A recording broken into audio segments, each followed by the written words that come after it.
Hi guys, welcome to Uruttu Ulunthu channel. இன்னைக்கு நம்மளுடைய சேனல்ல ரொம்ப டிஃப்ரெண்டான ரெசிபி, கீரை பிடிக்காதவங்களுக்காகவே உள்ள ரெசிபி. இதுல கீரை இருக்குன்னா யாருமே கண்டே பிடிக்க மாட்டாங்க, அந்த அளவுக்கு டிஃப்ரெண்டா இருக்கும். வாங்க இது எப்படி பண்ணலாம்ங்கிறத பார்க்கலாம். நான் இன்னைக்கு 1 கப் அளவுக்கு அரிசி மாவு எடுத்திருக்கேன். அந்த அரிசி மாவு வறுத்து எடுத்துக்கோங்க. வறுத்த அரிசி மாவு 1 கப், அந்த 1 கப் இதில் ஆட் பண்ணிட்டு 1/4 கப் அளவுக்கு பொட்டுக்கடலை மாவு. பொட்டுக்கடலை மாவு எங்கள் ஊரில் வந்து அதான் பொரிக்கடலை மாவுன்னு சொல்லுவாங்க. பொரிக்கடலை பொட்டுக்கடலை ரெண்டும் ஒன்று தான். அந்த மாவை ஆட் பண்ணிக்கலாம். ஆட் பண்ணிவிட்டு ரெண்டுத்தையுமே நல்லா வரைவி விட்டுக்கோங்க. ரெண்டுமே நல்லா மிக்ஸ் பண்ணி விட்டதுக்கப்புறம் இப்போ நான் 2 கை அளவுக்கு பொன்னாங்கண்ணி கீரை எடுத்திருக்கேன். பொன்னாங்கண்ணி கீரை தான் நான் இன்னைக்கு யூஸ் பண்ண போகிறேன். 2 கை அளவுக்கு பொன்னாங்கண்ணி கீரை. உங்களுக்கு வேறு எந்த கீரைனாலும் யூஸ் பண்ணிக்கலாம். நம்மளுடைய சேனலில் அடுத்தடுத்தது கீரையை வச்சு நிறைய ரெசிபிஸ் பண்ண போகிறோம். அதில் கீரை இருக்கிற மாதிரியே இருக்காது. கீரை பிடிக்காதவங்களுக்காகவே நம்ம அடுத்தடுத்து நிறைய கீரை வச்சு ரெசிபிஸ் பார்க்க போகிறோம். இப்போ அந்த கீரை எல்லாத்தையுமே நல்லா கொத்தி எடுத்துக்கோங்க. இப்போ இந்த கீரை எல்லாத்தையுமே நல்லா கொத்தி எடுத்துட்டீங்க அப்படின்னா இந்த கீரை ஆட் பண்ண மாதிரியே இருக்காது, நல்லா பொடிசு ஆயிடும். இப்போ இந்த கீரை எல்லாத்தையுமே அந்த மாவு கூட ஆட் பண்ணிக்கலாம்.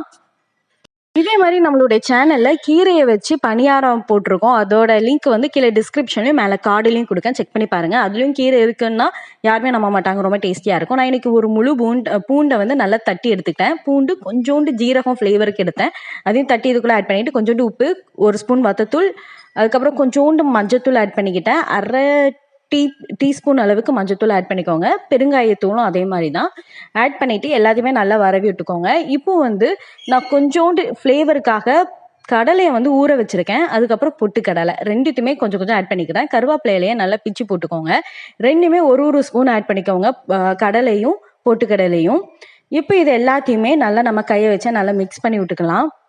40 நாள் பொன்னாங்கண்ணி கீரையை கண்டினியூஸாக சாப்பிட்டோம் அப்படின்னா நம்மளுடைய ஸ்கின் வந்து ரொம்ப பொன் கலரில் வந்துடும் அப்படின்னு எங்கள் அம்மா சொல்லுவாங்க. ஆனால் 40 நாள் வந்து கண்டினியூஸாக நம்மளால் பொன்னாங்கண்ணி கீரை சாப்பிட முடியாது, மூஞ்சில் அடிச்சிடும். அதனால் 40 டிஃப்ரெண்ட்டாக நம்ம வந்து பொன்னாங்கண்ணி கீரை வச்சு ரெசிபிஸ் அடுத்தடுத்து நம்மளுடைய சேனலில் வரப்போகுது.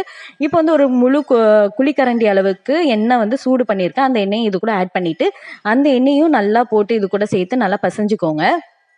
நீங்களும் கீழே சப்ஸ்கிரைப் பண்ணி வச்சுக்கோங்க. நான் 40 விதமான பொன்னாங்கண்ணி கீரையோட ரெசிபிஸ் நான் உங்களுக்கு அப்லோட் பண்ணுறேன். டெய்லி ஒரு விதமாக பொன்னாங்கண்ணி கீரை நீங்கள் அப்படி செஞ்சு சாப்பிட்டீங்கன்னா உங்களுக்கு மூஞ்சிலே அடிக்காது, பொன்னாங்கண்ணி கீரை சாப்பிட்ட மாதிரி ஆயிரும். உங்கள் ஸ்கின்னுக்கு ரொம்ப நல்லது, உடம்புக்கு ரொம்பவே நல்லது.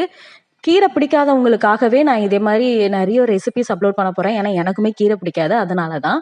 இப்போ வந்து நல்லா சப்பாத்தி மாவு மாதிரி பசைஞ்சுக்கோங்க. கொஞ்சம் கொஞ்சமாக தண்ணி ஊற்றிட்டு அதுக்கப்புறம் உருண்டை பிடிச்சி எடுத்துக்கிடணும். இப்போ வந்து ஒரு வாழை இலையில் கொஞ்சோண்டு எண்ணெய் ஆட் பண்ணிவிட்டு 2 பக்கமும் நல்லா தேய்ச்சி விட்டுக்கோங்க.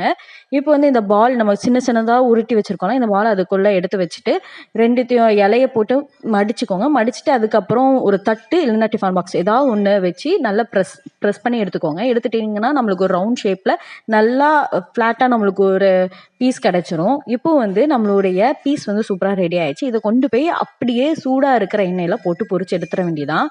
பாருங்கள் எவ்வளோ சூப்பராக நம்மளுக்கு ரெடி ஆயிருக்கு அப்படின்னு.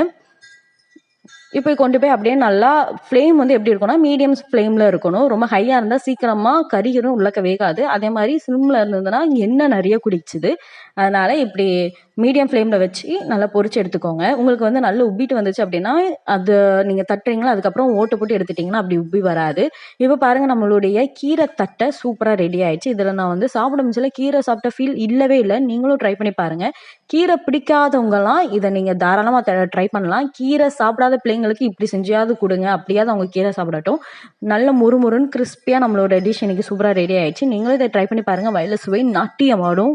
நீங்கள் ட்ரை பண்ணிவிட்டு எப்படி இருந்தது அப்படிங்கிறத கீழே கமெண்ட் பண்ணுங்கள். டட்டா.